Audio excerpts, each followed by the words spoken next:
everybody, welcome back to Crochet by Landry. This week I thought it would be kind of fun to talk about kind of go on what we talked about last week, which is the pre-market prep that I was doing last week.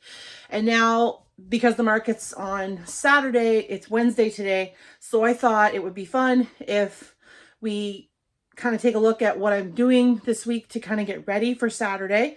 And it's going to be the first market of my season, so which is great. Kind of get used to going back into the rhythm again. So let's talk about what I'm doing this week to get ready.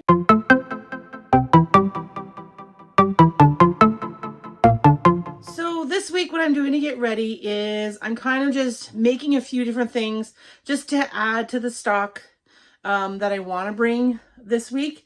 And so I'm making sure that what I'm bringing is what I'm currently selling. So like, I'm only planning per market, so I've mapped out how much stock I want to bring in regards to the dollar amount of stuff that I want to bring. So I think I'm going to bring about $1,000 worth of inventory with me. So I'm not bringing too much. I'm not bringing too little. And if I come out of here making $1,000, that's great. If not, that's okay. It's only the first market. It's only February. It's fine. So what I'm planning on bringing with me, and I'll throw some pictures up on the screen so you can kind of get an idea of what I'm bringing with me this week for the Saturday. So I'm going to plan on bringing some of the little baby whales, baby sharks, baby octopuses. Everybody likes something baby, I'm not sure why. Plus they're great to grab. They're great for smaller items, so catches people's attention and brings them in and goes, ooh, what else do you have? I'm also doing my display a little differently this year, trying to make things more inviting, more eye-catching. So hopefully it'll go well.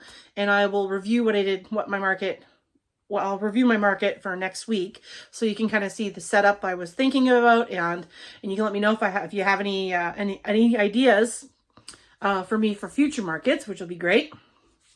But I'm also planning on bringing some baby mushrooms, some turtles, because turtles for me did do really well. Not sure why, but people love turtles, and that's great. Some bees, and a bunch of other different things. And all the patterns that I can remember, I will put a link in the description box down below in case you want to check them out. And they're very easy patterns. They're very fun patterns, and you make them in all sorts of different colors, which is great. And you can make them really, really big or really, really small. It's up to you. But I'm also planning on having my little kit with me that'll have my battery packs, my cables for my square and my phone. That way I know where everything is. It's in one place. So that way when I go to the market, I can just pull out my little kit and have it out ready to go, so I can make sure that if my phone's going to die, then I can plug it in, or if my square is going to die, I'll make sure I plug it in. But I will make sure I plug it in Friday night, so it's all charged up, ready for Saturday, because the batteries on those things do last a long time, which is fantastic.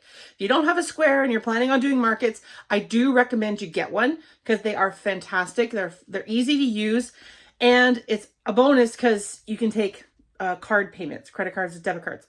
So if you're interested, go and check it out. I'll put a link down below so you can get that where I bought mine. I bought mine on Amazon, and they have all different kinds. So I just got the little square tap thing, and it's great. And it works with anything. So if you do plan on doing markets, I recommend getting them. Most market goers, most crafters have them.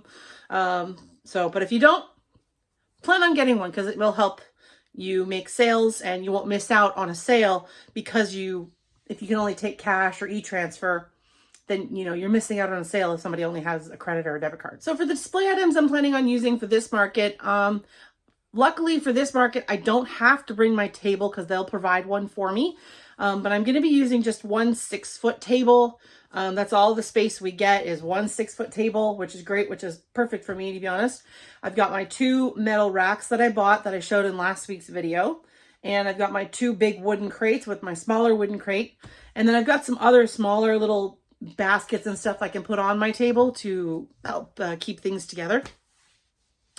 And I'm also adding prices to all of my stuff, so that way people can know how much something is and make it a little bit more, make it a little easier for people. I will have a price list for myself and my husband, so that way we can kind of look at it if somebody asks. And also for if I do take custom orders, then we can kind of figure out if it's a good idea to take that custom order or not. But it all depends on what it is and how long it would take me to make. So custom orders are a little 50-50 whether or not I will do it. But this month this month and next couple of months, I'm really planning on doing a yarn cleanse. I'm refusing to buy yarn because as you can see from behind me, I have a lot of it and I need to start working through it. I've got some up here in my craft space. I've also got some downstairs in my second craft space by my desk in my living room. So I have a lot of yarn. So I'm doing a yarn cleanse for the next few months. So if you want to join me, join me. I'm doing a yarn cleanse. I'm refusing to buy yarn.